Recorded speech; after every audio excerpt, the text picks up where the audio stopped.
Halo semuanya, di video kali ini kita akan membahas sistem pengendalian manajemen pada Bank BRI. Tapi sebelum masuk ke materinya, kira-kira kalian tahu nggak apa itu sistem pengendalian manajemen? Sistem pengendalian manajemen atau SPM merupakan sistem yang digunakan perusahaan untuk mengatur, mengawasi, dan mengendalikan seluruh aktivitas perusahaan agar tujuan yang telah ditetapkan dapat tercapai secara efektif dan efisien. Sistem ini membantu manajemen memastikan bahwa setiap kegiatan perusahaan berjalan sesuai rencana, strategi, dan aturan yang berlaku. Dalam perusahaan, SPM sangat penting karena berfungsi untuk meningkatkan kinerja, meminimalkan kesalahan, mengurangi risiko, serta membantu pengambilan keputusan manajemen. Di dalam dunia perbankan, sistem pengendalian manajemen memiliki peran yang sangat penting karena bank mengelola dana masyarakat dan memiliki risiko operasional yang cukup tinggi. Oleh karena itu, perusahaan perbankan membutuhkan sistem pengendalian yang kuat agar seluruh aktivitas perusahaan tetap aman, terarah, dan dapat berjalan dengan baik.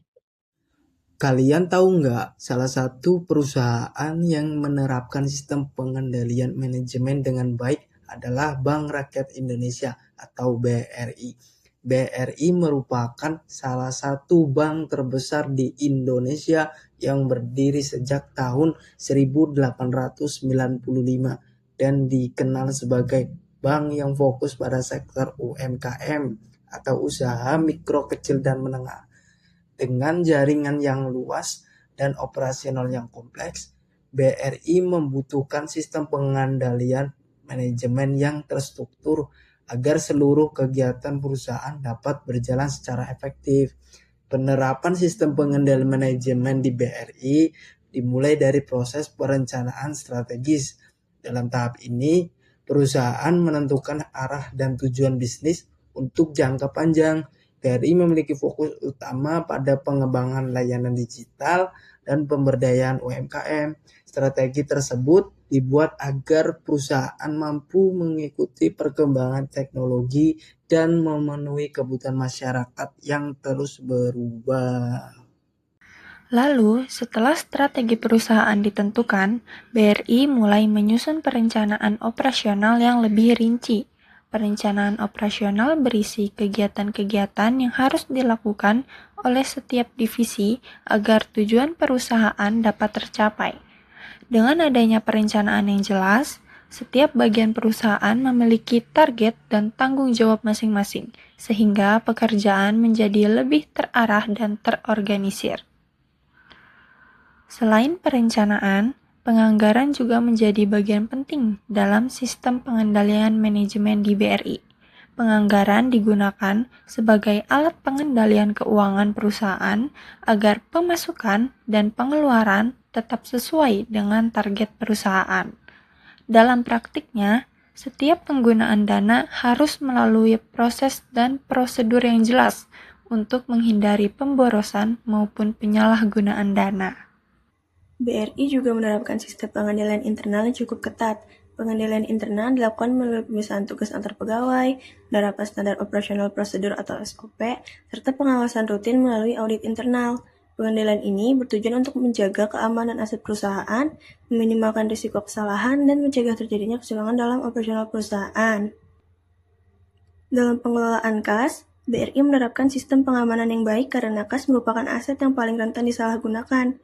Oleh karena itu, perusahaan melakukan pengamanan fisik kas, pembatasan akses, serta pencatatan dan pelaporan keuangan secara rutin.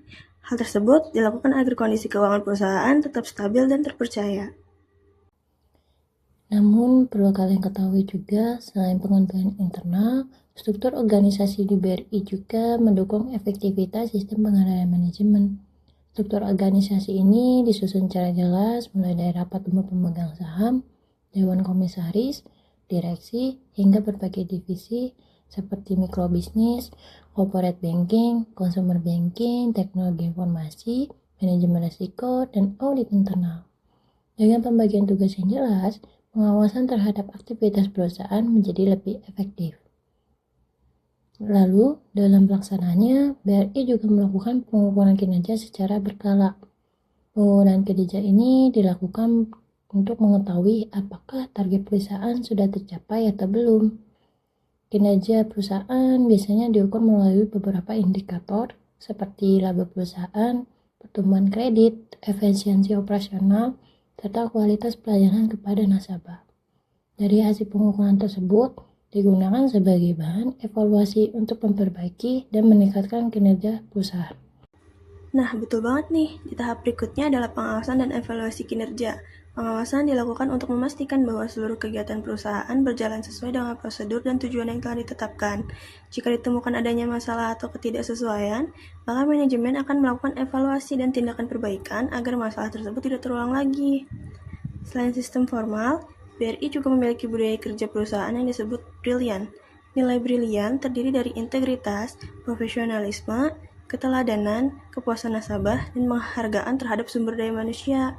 Nilai-nilai tersebut menjadi pedoman bagi seluruh karyawan dalam bekerja dan membantu menciptakan budaya kerja yang disiplin, profesional, dan berorientasi pada pelayanan terbaik kepada nasabah.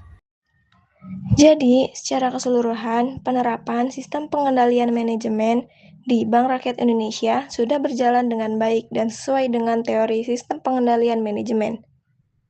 Sistem ini membantu perusahaan meningkatkan efektivitas kerja, menjaga kestabilan operasional, mengurangi risiko, serta mendukung pencapaian tujuan perusahaan secara berkelanjutan.